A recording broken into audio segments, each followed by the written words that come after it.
but I wish I would have learned earlier is like trusting your training and not comparing yourselves, your preparation, your warm up. Like, remember a moment when you felt most confident at a meet and in a race, and take yourself to that and carry your feelings and your emotions from that behind the blocks at trials.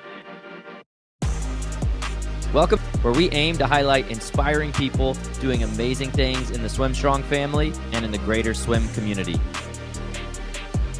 All right, I'm here with Kelsi Dahlia, Olympic gold medalist, current coach of Notre Dame University, associate coach at Notre Dame.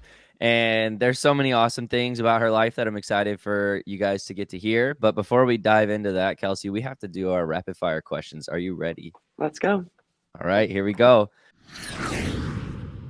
First question, what is your favorite candy bar or candy?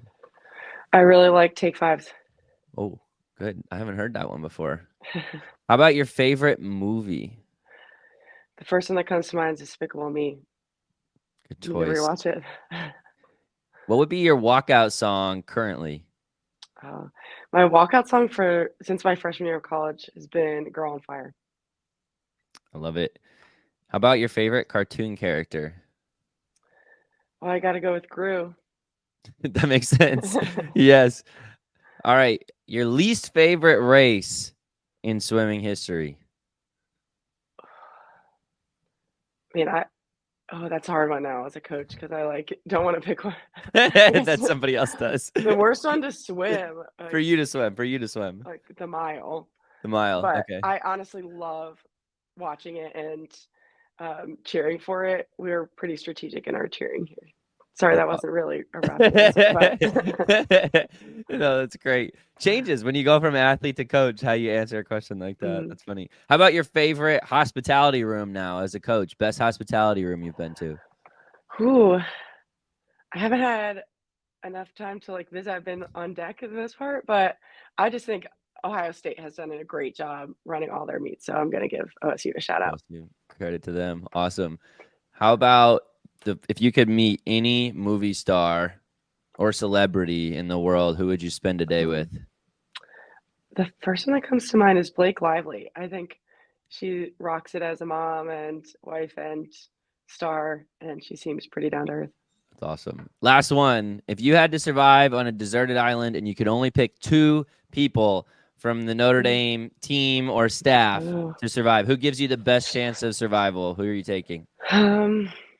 So I would pick Brittany, our athletic trainer, although she is 7 months pregnant. So maybe I don't want her to have a baby on the island, but I think she would do a great job keeping us alive. And then Trevor has all these unique skill sets. And so I think he would be really resourceful. That's awesome. You did great with the rapid fire questions, Kelsi. Now we're going to jump into your story, which there's all kinds of amazing things about your life up to this point. I know there will continue to be so. But before we jump into some of the things that are currently going on, can you just give everybody a little bit of background on how you got involved with the sport of swimming? I think it's always fun to hear how some of the greats decided to swim in the first place and what kind of caused you to fall in love with the sport. Mm-hmm. Yeah, going way back to the beginning. I grew up in a great neighborhood and we had a summer club team. And so one summer, my parents signed me up, and it was not love at first practice. The pool was just really cold and early morning, but pretty soon I made a lot of friends and then joined a year-round team. And I just loved seeing my progress. And I remember making my goal sheets, being so excited for that, trying to make 9 out of 10 best times at every meet. And when you're that young, now looking back, I'm can't imagine swimming 10 things in a weekend. But at that time, I would do it, just because I loved it. It was fun. I didn't know anything. I'm eating Lay's potato chips in between events, but just for the fun of it, it's that's why most of us get in, is that it's fun and the friendships. And Yeah. so I was pretty good for my area growing up, but never close to making a junior team or a national team. But I knew I wanted to keep swimming in college. Having 5 younger siblings, that scholarship piece was really important and a big factor in my decision. And so got recruited to a few Division I schools and wanted to go a little bit farther from home. Grew up in New Jersey, and so really the school I would have considered to stay in state was Princeton, but I wasn't smart enough to go to Princeton. And yeah, I don't think that Ivy system would have worked for me personally. So um, looked at Louisville and a few other schools and ended up being the right fit for me for a lot of reasons. Coaching staff, for the faith aspect. They had a great fellowship of Christian athletes, and that was a big part of my life and still is. And I wanted to continue to grow in my faith in college. And then I also liked how I fit on their team. Like I knew I'd have a chance to be on relays, Mm-hmm. but at the same time, like there was a lot of people that would push me to get faster.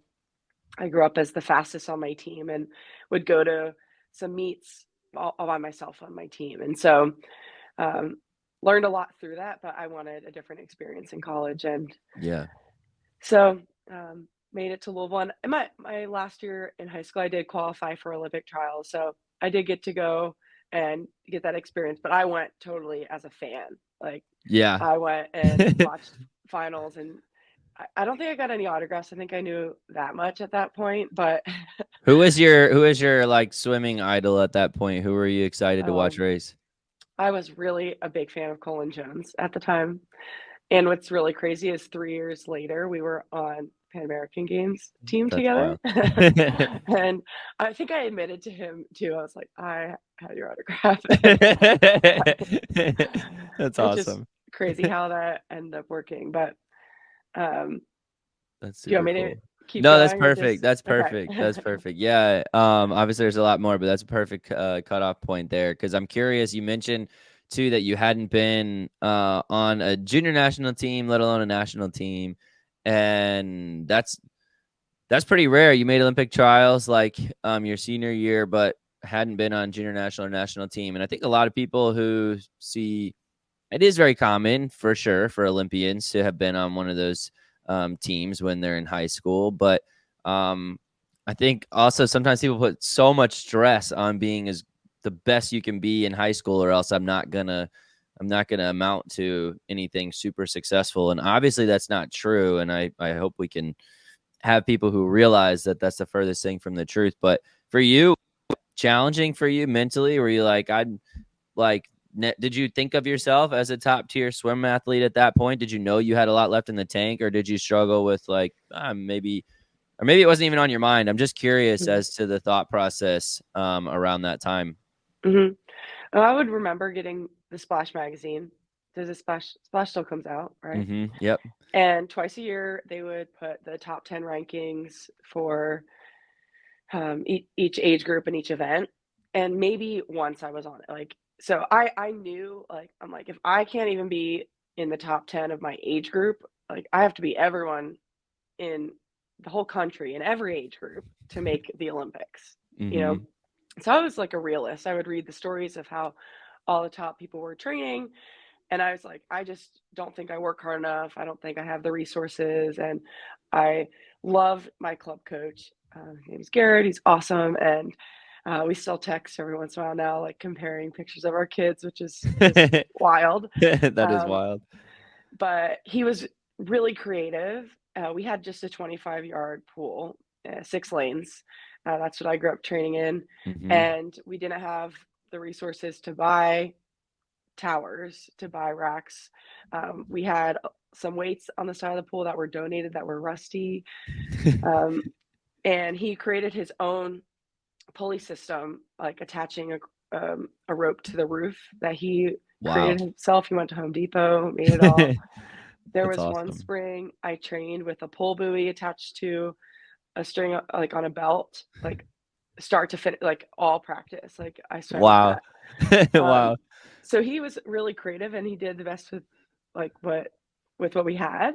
Mm-hmm. But I was like, I don't have these other resources at these other programs, and like it's got to be so hard to train for the Olympics. Like I just don't think I work that hard. So I kind of had that lens, and like the I knew the 0.000 percent of people that made it, 1%. Yeah. And so I was like, I just don't think it's in the cards or Hmm. for me. So um, I was really good for my area, and some of my friends' parents on my summer league would say, "You're going to go to the Olympics." I'm like, "This is suburban swim league. It's not the same."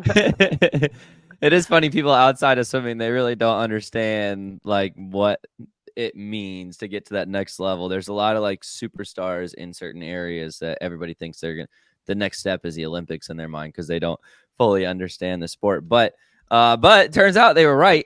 So I guess maybe they did know more than we thought. But so how did you go from like that mindset of like kind of being more of a realist and like I'm probably not going to get there to breaking through all kinds of barriers? Like what was the switch that turned on mentally that you're like, maybe this is Mm. possible?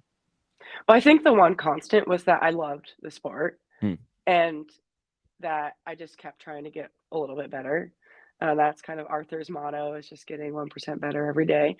And so taking that love and that fire to college and then being put in front of those resources and being pushed by guys and having other people to look up to, like Joao, like Carlos Almeida, and having them set the stage, but then doing it in my own way. Like Joao and I, like love him. We're not wired the same way at all. He is so laid back, and I'm very type A, but we balance each other out as training partners. Mm-hmm. And so, like, still being like my type A person, doing like everything as written and not showing up late. Like, I think those things like kept me keep getting like being consistent Yeah. and keeping that love, that fire inside. And of course, there you still have days like in the October. I think is just a really hard month in our sport. So I remember Yeah. my freshman year. I looked to one of our seniors and I said, "It's October 1st." And she's like, "October's a ratchet month." And we still text each other every October 1st. And That's so funny. now I know what she means because it's a grind. And, Yeah. I think it's okay to push through those days and admit, like, okay, this is really hard, but it's having the perspective of that gratitude, like we get to do it. It's not something that we have to do. Mm. And that shift like makes all the difference. That's good. That's really good. And you talked about something that's so important, that you always had a love for the sport regardless, and you always wanted to get better. And just your personality keeping you on point with discipline to all the little details and showing up on time and making sure you do everything as written like that. All that stuff adds up. I mean, those are things that we preach to kids all the time. Like, pay attention to the little details. Like, every little thing you do matters, and the way you do anything is the way you do everything. And so um, that's really cool to hear, but also just inspiring that it was, hey, wherever I'm at, I'm just going to try to get a little bit better, and I'm going to continue to be in love with this sport, and we're going to see what happens and not put limits on ourselves. Um, and then you eventually end up setting the American record in the 100 butterfly short course. You're the first woman in history under 50, right? First woman in history in the Yeah. 100. Yeah. So that's a pretty crazy thing. I don't know if that like you heard that so many times that you're just like used to it or not, but like the first person to ever do that is pretty insane thing. And now, other people have followed in your footsteps. You broke that barrier, and now other people have done the same thing and obviously continue to push it. But that's a pretty amazing thing to be said. So what was your mindset when that happened? Did you know you were going to go 49? Had you like gotten 1% better every day all the way up to that point, and you were just like, today's the day, I'm going to do it, I'm going to go under? Or were you just like, what was your mindset when you entered that race, and then when you saw the scoreboard? Yeah. Yeah. So that was a really great season. I um, had a great ACCs and things were lining up. And our goal was always to show up at NCs and get even better than ACCs and show up and score. And um, so Arthur and I never really even explicitly talked about like, hey, let's break 50. We knew like it was possible. Like we weren't like blind to it. But for me, like he knew that I can't think about the time, and that's not how I'm wired. So we just kept doing the work and let the work show for itself. Hmm. So being like really type A, I knew my I know my stroke count, my kick counts, and I was just moving water really well, and I felt comfortable. And it's not all about feeling. Um, I also had a lot of family that was there, and getting to share that with them, I think, meant even more. And so I thought it was great to do it in prelims and then back it up at night too. I'm Yeah. pretty proud of that. But now a lot of people are going 49, 48, and who knows what Gretchen's gonna do at NC's. I'm excited to see it, and proud of her too. It's really cool to see her It journey. is. But um, it was also just crazy that summer I was invited to Pan American Games, and Natalie Coughlin was on the team, and that was her record before. Wow. Very So cool. that was just wild to learn from her through that trip Yeah. as well.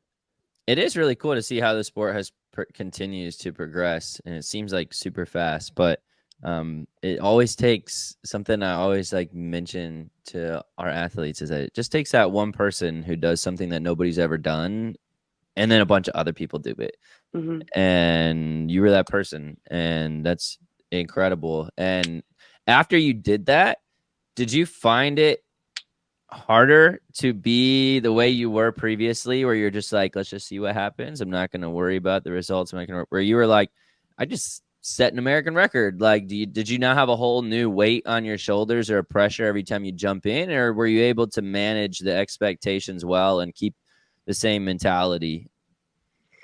It really built my confidence, and when it came to a short course race, like I knew I had it. So I just let it fuel me. I loved racing short course. I try not to have a preference. I try to tell everyone that you can't have a preference, but deep down, I loved racing short course. I loved my walls and my underwater. So um, I hadn't had that same success long course. So that's what really kept me hungry too. Hmm.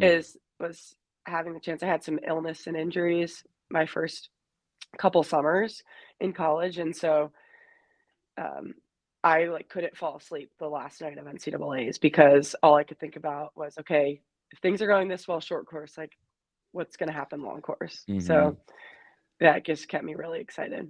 Yeah, that's awesome. And then you went to Olympic trials, and can you talk, was that pressure a lot different from ACCs, NCAAs? What was that like going into that experience, having like known, okay, I might be able to actually do something here and represent Team USA? Because we have Olympic trials coming up, and I think it's probably the highest pressure meet there is in the world. But I didn't swim myself, so you can tell me. You've been there and done that. What was that like for you? Yeah, I was grateful that I got the chance to go in 2012. So I at least knew the flow of the meet. It was going to be in the same venue. So just knew what that was going to look like, what it was like to swim in front of that many people and fans and the noise. So I knew like that I was swimming in a 50-meter pool, and that's what I got to train in every week. So I focused on the controllables, and that also like I had nothing to prove. Like my spot wasn't guaranteed. I was the fastest going into the meet, um, and so that kind of gave me a little bit of like, okay, like just got to keep doing what I've been doing. Mm-hmm. Not worry about if I'm going to get sick or hurt again, or what anyone else is going to be doing or their strategies. Just had to worry about myself. So I eliminated a lot of noise. I got rid of social media a couple months out, Hmm. and just surrounded myself with people that love me for me. So that meant I joined a couple Bible studies and really like baking, and I bring that stuff I bake to the Bible study so I wouldn't get really out of shape. Helps treats. That's awesome. So that was just kind of how I kept my focus and not let all the noise. I hate the predictions of things like that doesn't fuel me. So I Mm, think just learning and knowing myself and yeah. how I ticked was really valuable. Is that something that you had done like for your whole career where you knew, hey, this is what makes me tick. This is how I most essentially, like, it sounds like you were spending time around the people who you most valued and most valued you, and you could really see yourself just outside of the sport of swimming. You talked multiple times about your faith now. Is it something that is that mindset something that comes from your faith? Is it something that you've developed as like mental skills training? Is a combination of both? Like, where does that come from? Because I think that is pretty rare for any athlete, let alone a young athlete, college athlete, to be so secure in who they are. Because I, more times than not, I'll talk to athletes who are the number one seed and they'll be so nervous going in because they're like, everybody's looking at me. And I'm like, it's just swimming. It's just swimming. Like, just enjoy, like, just whatever's going to happen is going to happen. Can't control the uncontrollables. Like you said, know who you are, know your values more than just swimming. But that's easy to say. It's a lot harder. Mm-hmm. It takes a lot of work to believe and walk that out, right? So what's the biggest influencing factor for you that allowed you to be in a spot like that? Mm-hmm. I wasn't perfect at it. In the 2020, 2021 trials, it wasn't the same. Having the experience being the veteran and like the one with my target on the back was a lot harder. And I wasn't able to stay in my lane in the same way. So I think it was an advantage to me to have it like the rookie in 2016. But still, I knew in 2021, like the worst case scenario was like was going on vacation with my husband, like, so just knowing like I'm still loved. This isn't what defines me. No one's going to remember. Like even now, like kids don't know what happened in 2016.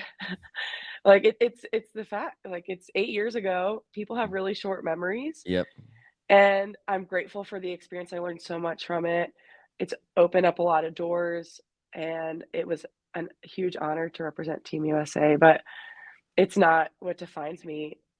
And so it's kind of a sad way to put it, but in really bluntly, but I know that I'm loved by my family, and I'm not a swimmer anymore. That's going to be the reality for everyone one day. And so yeah, now I think I spent the last few years like shifting that mentality, like, okay, I'm making sure like, hey, I'm not just a swimmer. It's not all that we are as swimmers. We're so much more. That's so good. I hope everybody hears that and takes that to heart, because honestly, if you can believe and know that that is true 100%, it frees you up so much too to just swim and like just enjoy the sport. And you're probably going to go fast if you work hard and you have that mindset. But it doesn't matter if you do. And so that's something that's really cool to hear from someone at the highest levels who understands my identity isn't based off of my results in the pool. And you have a gold medal on your shelf, not in the shelf behind. I don't know if where you have it, but you have a gold medal. Like, you have what everybody is chasing after. You had an American record. You had like just so many things that people dream of, that they work so hard for their whole life, that most will never attain. But when you do, it's amazing, but it can also be dangerous, because you can get there and realize it's not everything that you thought it was. And this is something that people don't really talk about, and the journey, on the grind, the focus of their goals. Like, it's so good to set goals, and it's so good to dream big and to do incredible things. This doesn't minimize those things at all, but you are so much more than just a swim athlete. And so, like, for instance, when you won one of your many gold medals at world championships, or your first gold medal at the Olympics, or made your first Olympic team, how are you able to stay grounded and remember that, and how satisfying was it when you got there? Were you like so happy, or was there like this mountain that you were on, and then the next day you were like kind of depressed because you went from like everything to, okay, now what? Just curious, what was that experience like for you? Oh, Rio, looking back, wasn't my favorite trip on the national team. I had a lot more fun the next year in Budapest. because in Rio, I wasn't on the finals relay. Mm-hmm. So I earned my gold medal by being on the fly leg of the prelims relay, which was awesome. And if our 4 swimmers had been on the finals relay, our time would have still earned us gold. So that is what like gave me peace at the end of the day. But it wasn't at all how I expected to earn a gold medal at the Olympics. I was in the stands just hoping everyone had safe starts. And the next day, our national team director just casually handed me the medal and just said, "Here you go."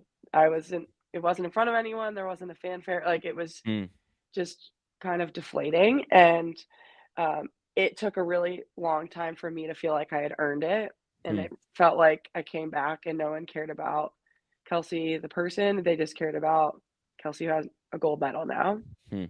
And I had a great advice. I got to do a clinic not too long after with Jason Lezak, who had both of those experiences. You know, we Yeah. all know his incredible Yep. historic relay leg, but he also had relays where he was on the prelims relay and he missed finals. But so getting to hear from him through that and how my role was valuable really helped me to process that experience. And then I had people saying that it was selfish of me to not be grateful for my experience too. And so, because I was still on Team USA, so Mm-hmm. there's a lot of different opinions and a lot of things, and um, but that did keep me humble and hungry that next year. I didn't want to go just for one event because I also missed the finals individually by 0.04. And so I wanted to have more chances to race. So I worked on my freestyle a lot that year. And that next summer got to start the meet off with the 400 free relay, setting American record and winning gold there. So I think like those experiences, while they're hard, are still so valuable if you learn from them Mm-hmm. and can process it. I was really disappointed with my 9th place at the Olympics, but to move on from it, I had to watch it, as painful as it was. Hmm. And I got the chance to be on the relay, and it was going to be a disservice to the rest of my relay if I didn't learn from my individual swim. Yeah, you definitely, I would say you definitely learned massive things from it because you absolutely obliterated worlds the next few years, winning an insane amount of medals, especially golds. And so I think that is a testament to your character of, hey, something happened. You don't hear it too often. Someone's disappointed with getting a gold medal at the Olympics, right? But you're like, I didn't imagine it going this way. And so he came back with a fire and then just absolutely tore it up and earned many, many, many medals on the international stage.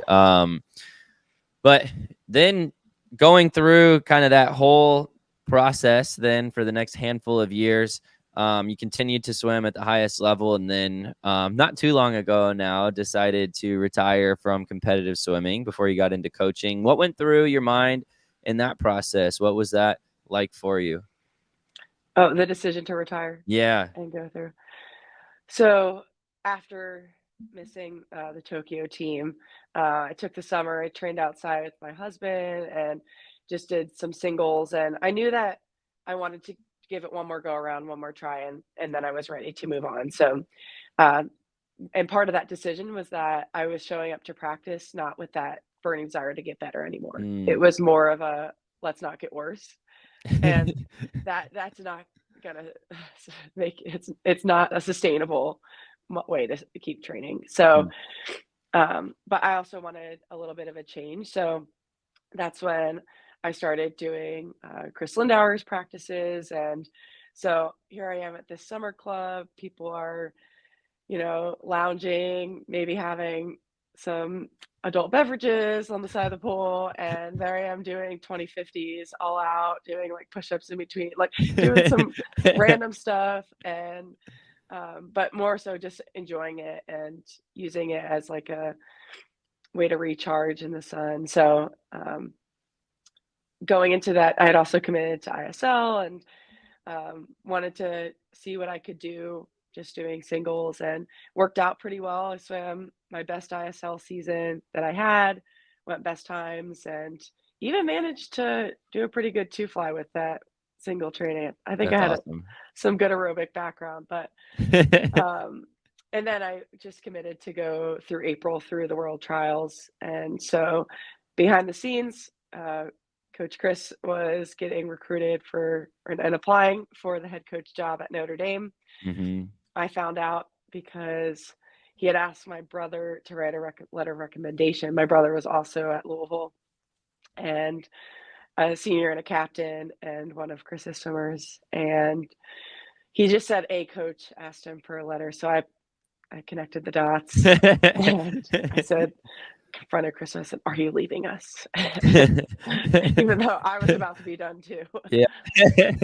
And he asked me then to consider coming up with him, and it was like I at first was a little resistant to it, maybe a lot. My husband too. He's like anywhere but Indiana, and really he just wanted to go somewhere south. And yeah.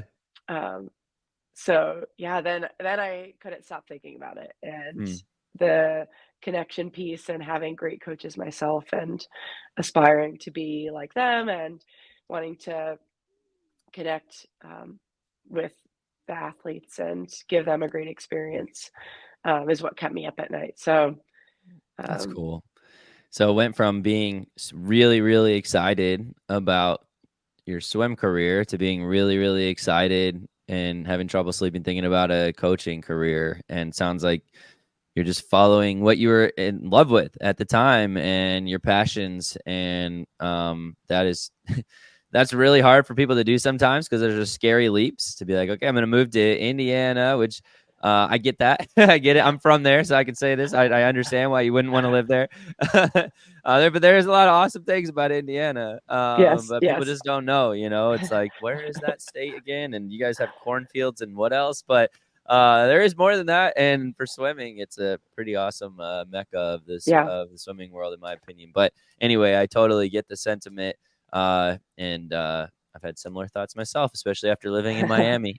So, but that's pretty incredible to just hear your excitement for coaching and wanting to get back into it. So it wasn't like you just fell out of love with the sport. It was, hey, this phase of the sport is over for me, but now there's a new chapter. Is that pretty accurate?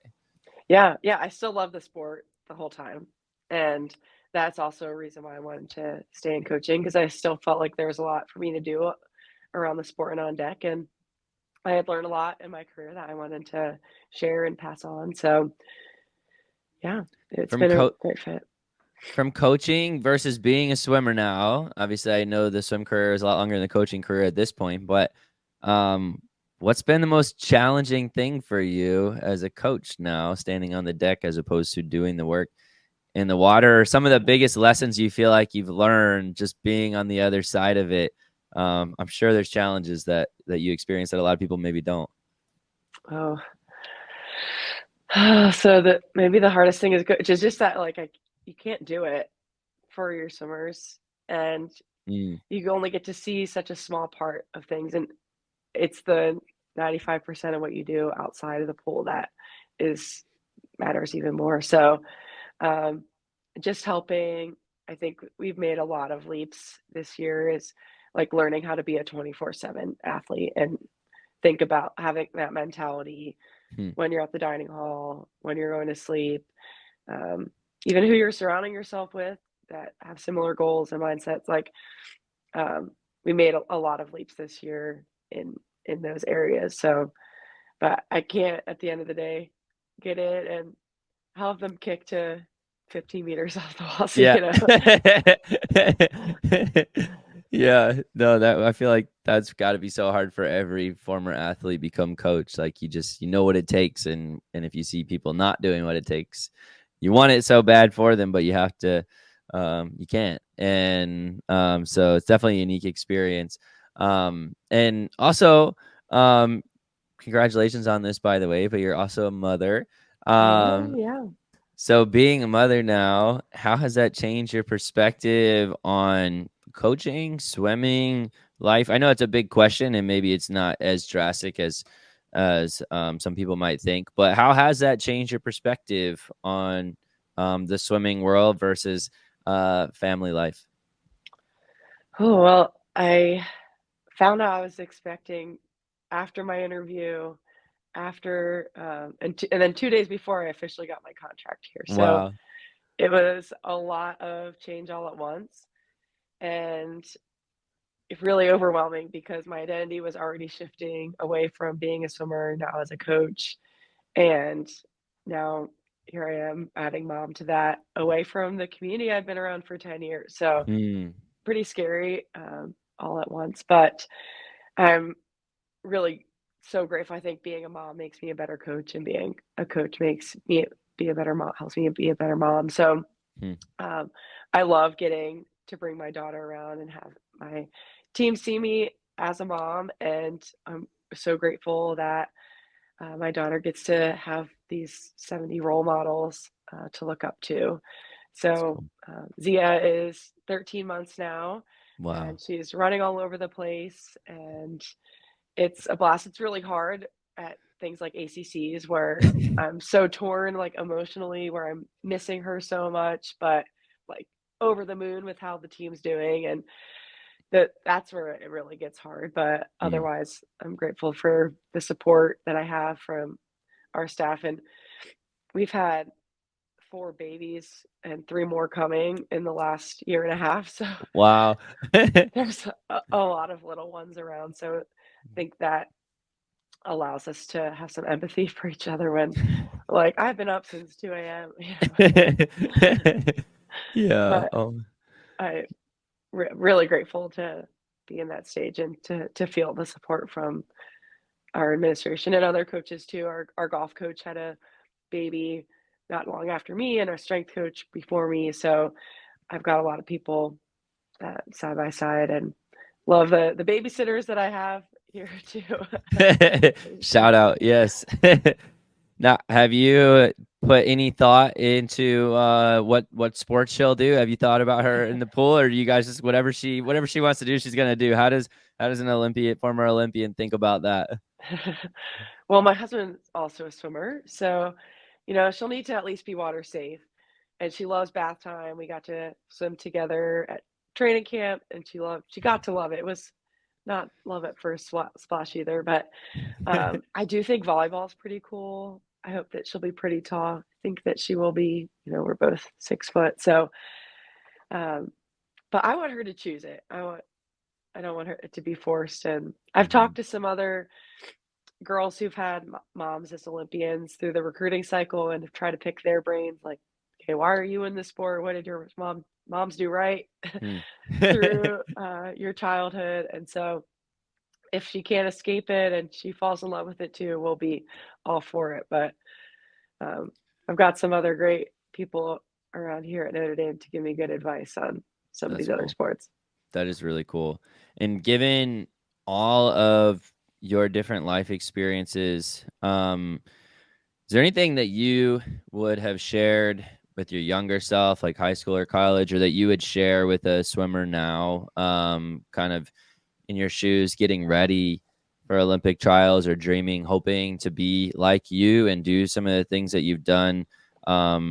Is there anything that you wish you could have known at that point in time, or that wisdom you could impart to somebody that the best? And this is a kind of a big question, I know. So whatever you come up with is great, but just the best thing that you could think of that you would share with someone in your spot. Yeah. So it took me a while to learn this myself, but what I wish I would have learned earlier is like trusting your training and not comparing yourselves, your preparation, your warm up. Like, remember a moment when you felt most confident at a meet and in a race, and take yourself to that and carry your feelings and your emotions from that behind the blocks at trials. But at the same time, like, take a look around and see what are other people doing, and maybe implement that at other times. Like, if you see someone doing some like really strange dynamic warm up, it's not the time to do it at trials, but like, look into it, explore it, and try to get 1% better in those areas at other times. But remember, like, what you did to prepare for that moment will carry you through that experience too. That's really good. That's really good. Thanks for sharing that. And I got to ask you to finish up, what's your favorite thing about coaching at Notre Dame and being with the team there? Because we were talking a little bit before we started the podcast here, and it was fun to watch you talk about the team. And I'm just curious, what's the best part about being at Notre Dame for you? It's hard to pick just one thing. There's a lot of really unique things about Notre Dame. I love how well-rounded our student athletes are. They're super involved in their studies and involved in other clubs and really have that holistic mindset. Like they understand that swimming's not going to last forever, and so they're really involved in being well-rounded in that way. I love our campus. There's so many stunning spots, and we've had some really nice days. I love getting out and meeting all my swimmers for coffee at the different spots that we have. And the football stadium is right next to our pool, so it's really cool to drive in and seeing that every day.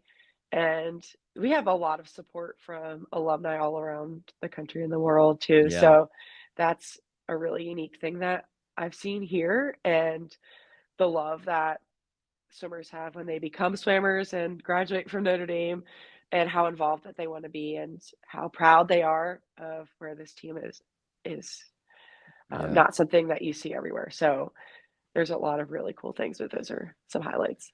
It is unique. Notre Dame definitely has a national, if not international, fan base. Historic school, beautiful campus, and so that's not surprising to hear, but it'd be very cool to be a part of, and to get to be a part of that network. I'm sure it'd be an awesome, awesome feeling. But how about for you personally, being there on deck? Just something that about the team. If you're a high school athlete looking for colleges, we got our class of 2026 coming up here June 15th, that they can start talking to coaches, and they're going to be scheduling visits and going to all kinds of different places. What makes Notre Dame's culture unique? What is it about the coaching staff? What is it about the team culture that's unique? Everybody obviously talks about, like, we have a strong team culture, but what does that really mean? What does that look like for someone who wants to know this is the DNA of Notre Dame swimming? Mm-hmm. So, from the team side of things, I think we know when to have fun with things and know when to get the work done. We like to start a lot of our fall workouts in our swamlies. So we've got a couple guys, a couple girls from each grade all mixed together, and do family dinners and family hangouts. So That's cool. they look forward every fall to who's going to be in their family for the year. And then it's also they do a great job of being friends with people on campus too. So we, at least their freshman year, are paired with a random roommate, and um, so getting to know and be connected to being just a Notre Dame student is really Hmm. cool and really special here. We don't have sororities or fraternities, no Greek life. And so your dorm kind of becomes that community. And so you get to be involved in all sorts of dorm things and are really close. And those are people's friends for their whole lives because they're really close knit with their dorm. So when you meet an alumni, that's the first thing. It's like, what dorm were you in? That's cool. And then from our coaching staff side of things, I think we're really approachable. We're really young. Chris, as a head coach, might be one of the youngest in the country. So, and we have an open door policy where I've got chocolates in my drawer. You do kind of have to like not earn it, but like I want you to like come up, have a conversation, and then pick a chocolate. Let's hang out a little bit. Maybe I'll ask you a random question or something. So Hmm. it's like that full relationship built, buying into us as a staff helps you trust the training and gives you confidence to swim your best at the end of the season. So That's awesome. um, I I think, love that. yeah. Being able to be approachable as a coaching staff and having relationships, and also focusing on helping your athletes be more than just swim athletes is unique in my opinion, because some people are so overly focused on the swim that they never really connect with the person. And actually that is really cool to hear, and not surprising just based on the things that you value, but and that you've mentioned throughout this podcast. But you mentioned earlier how you felt like some people looked at you as like Kelsi with the gold medal, as opposed to like seeing you as a person. Has that played into your coaching? Was that something that you're like, I don't want people to ever feel like that, or just like, yeah, has that played into your coaching at all, or just part of who you are? That's just what you would have done either way. I think that it's changed in my couple years already, like, as I've had to shift my mindset more and more, like, less from a swimmer and more to a coach. Mm-hmm. So as a swimmer, I kind of had to build up a wall and not allow myself to be available to as many people, like, when I would go to a clinic or visit a club team. So then moving on to a coach, I needed to take that down to be vulnerable, so my swimmers knew truly who I was and be totally Mm, available to them. And so I'm still getting better and better at that, um, and trying to grow um, in that way. So um, that's really cool. just yeah, not wanting them to see me fully as um, just a gold medalist, but at the same time wanting to know that they can ask me questions of, okay, I this is something I am really proud of that no one else can say anymore is I had 14 swims at NCAAs. They're not Wow. doing prelims really. So like I learned a lot through that meet management and emotional management of that. Okay, how can I like relay that to them now when they're going through 5 days of an ACCs, which I didn't have. So Mm-hmm. wanting Yeah. them to still ask questions when they have them. That makes perfect sense. That's awesome. And super valuable experiences that you have, but also amazing perspective on life that can help people through so many different things. So definitely anybody who is coached by you is blessed to be so. And I'm sure you feel the same way about the people you get to coach and the staff that you're around based on the way that you talk about them. So sounds really like an awesome family. I like how you said swamly. That setup is really cool. And so that's something that we hope for all of the athletes with Swim Strong Dryland to find and be a part of when they go to their college visits, when they make their final decision, that they go to a place where people actually care about them. Of course, we want them to develop as athletes, but more than that, we want them to develop as people. And that's something that you don't find at every college. Something that was challenging for me as a coach, just um, on the club side of things, is that people are very some people are very nice to you when they want athletes that you're working with and when they want something from you, and then when they don't get that, they completely change. And that blew my mind the first time I experienced. Now it doesn't shock me at all. But the first time I experienced it, I was like, wait a minute. I was like, what? Why are we not? And but it told me a lot. And so it just made me realize, like, getting to really know coaches and what's the culture like and what's the program like and who are the people, like the real people running this program. That's what makes me excited about our athletes going to a school, is knowing that the coaches genuinely love them and want to see them be successful in life and in the pool. And I have no doubt people would have that with you and with Notre Dame and with what you guys are doing there. What is the goal for Notre Dame here? You guys have completing up this season now, but what does the future hold for Notre Dame? What are you guys looking to do in the next couple of years? We're going to keep climbing in the ACC. We're going to keep climbing on the national stage. And I mean, the future is bright. We've got an incredible team right now, but we've got a lot of great people coming in, and we're excited to keep building and keep becoming better and more well-rounded. I mean, it's a big summer. Got some guys already from other countries already going to Paris, but Mm-hmm. got a pretty good shot for some of our other guys this summer Yeah. as well for the U.S. So, I mean, Chris Giuliano would have won gold with his time at Worlds in Doha with his time from a time trial on his 6th day of racing in a row. So that's all I'm going to Crazy. say. Yeah. Yeah. Yeah. You guys are building some awesome stuff right now. It's really exciting to see the momentum you have there.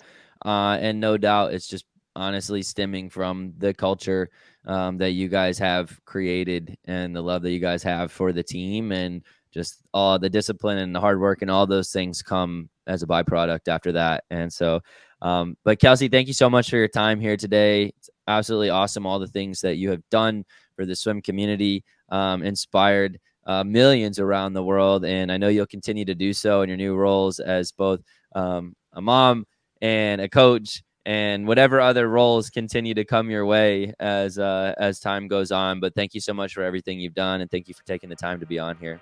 Yeah, thanks, Eric. You're doing a great job too. I love seeing all your content and how the teams you're working with are growing so well. Thank you.